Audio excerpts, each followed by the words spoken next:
All right, let's just jump right in. Now, I know what you're thinking. That title sounds a little backward, right? How to win a writing contest by losing? But stick with me, because today we're going to unpack a really powerful way to look at writing competitions. It's not just about chasing the grand prize, it's about using the contest to build an actual professional career. It's about winning in the long run, even if you lose the contest. And this, right here, is the heart of the problem for so many of us. You've got this pressure to be perfect from the very first word. You're terrified of getting rejected by agents and editors. And that fear, it builds this huge wall of doubt. So what happens? That amazing novel idea you have, it just sits there, unfinished. This whole contest framework we're talking about, it's really designed to help you smash right through that wall. And of course, this is the thing that catches everyone's eye. $50,000. I mean, that's life-changing money. It's the big, shiny dream that gets people to sign up in the first place. No question about it. But let's just pause on that for a second. What if we completely reframe how we're looking at this?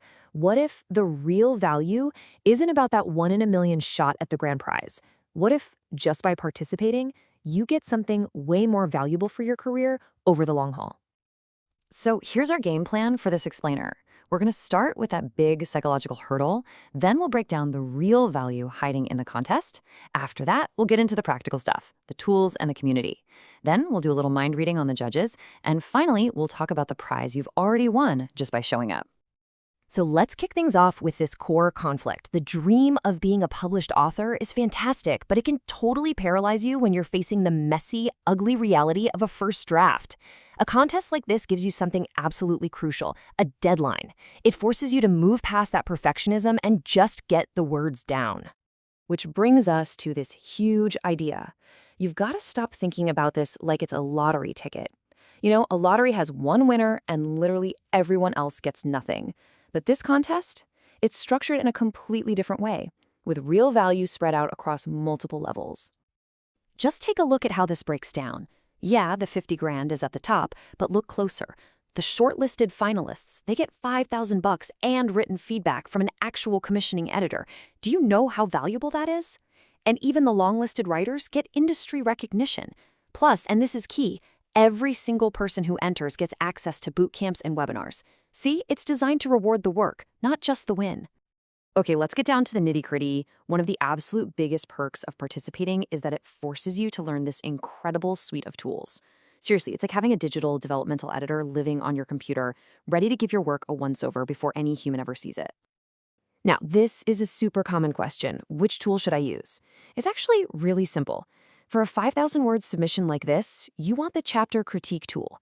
It's built specifically for shorter pieces and gives you that super detailed beat-by-beat feedback you need for a killer opening. Save the manuscript analysis tool for later when you've got the whole novel finished. And this table shows you exactly why. It's purpose-built for this exact job. It's focusing on the tiny details of pacing and characterization in those crucial opening pages. You can run it every day with a premium account, and you get your results back in like 15 seconds. It's the right tool for the job, plain and simple. And the analysis here gets really deep. Have you ever gotten feedback that your opening is a little slow or static? Well, the pacing check finds those long chunks of backstory that are killing your momentum. Worried your writing's a bit flat? The sensory report makes sure you're actually using all 5 senses to pull the reader into the world. It can even act like a virtual beta reader, pointing out where your reader will be most engaged and whether the emotions you're trying to create are actually working. But hey, it's not all about the tech. Writing is, well, it's a lonely job, right? But building a career can't be. That's why the contest also gives you access to a really powerful support system, something to help fight off that classic writer isolation. This whole support system is built around what are called writer circles. These are basically hubs for your specific genre, where you can find critique partners who get what you're trying to do. This is where you find people to keep you accountable, to celebrate the little wins with, and to get feedback that is just light years better than what you'd get from a random person online. And a huge part of that community is the daily writing sprint. It sounds so simple, but trust me, it's incredibly effective. You all get together, you set a timer, and you just write. That collective energy, that accountability, it helps you shut off your inner critic and just get the words on the page. It's how you build momentum. Okay, so you've written your draft, you've used the tools to polish it, you've gotten feedback from your writer friends. Now for the final piece of the puzzle. What are the judges, who are usually agents and editors, really looking for? Well, it pretty much boils down to 4 key pillars. Pillar number 1, and honestly, it's probably the most important, is strength of voice. This is that special something, that unique personality that comes through the words on the page and makes a reader feel instantly connected to your narrator. It's you shining through the prose. Second is what we call narrative promise. Your opening pages have to make a promise to the reader. They need to ask a compelling question or introduce a mystery that makes it impossible not to turn the page. You're promising them that if they stick with you, there's an amazing journey ahead. Third up is craft and clarity. This is the nuts and bolts, the stuff that's just not negotiable. We're talking clean writing, a consistent point of view, and showing the story instead of just telling us about it. The judge should never have to stop and try to figure out what's happening. And finally, number 4 is originality and hook. In a giant pile of submissions, what makes yours pop? It could be a totally wild, fresh idea, or maybe it's a really clever twist on a genre everyone knows. It's the thing that makes an agent sit up and go, whoa, I haven't seen that before. Oh, and one last thing on being professional. Please do not ignore the formatting rules. I know it seems boring, but following these simple guidelines isn't just about checking a box.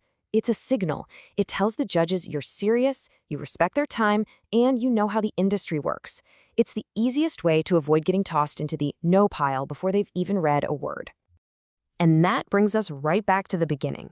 When you go through this whole process, learning the tools, joining the community, meeting professional standards, you start building the habits and, more importantly, the mindset of a career author. And that is the real prize. And this lays out the path perfectly. See, it's not one single event. It's a series of cycles. You learn, you draft, you analyze, you collaborate, and you present your work like a pro.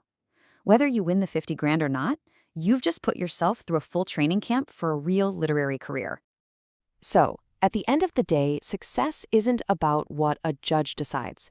It's about walking away from this experience with a polished 5,000-word writing sample, a much deeper understanding of how you work, new skills with professional-grade tools, and a network of writers who have your back.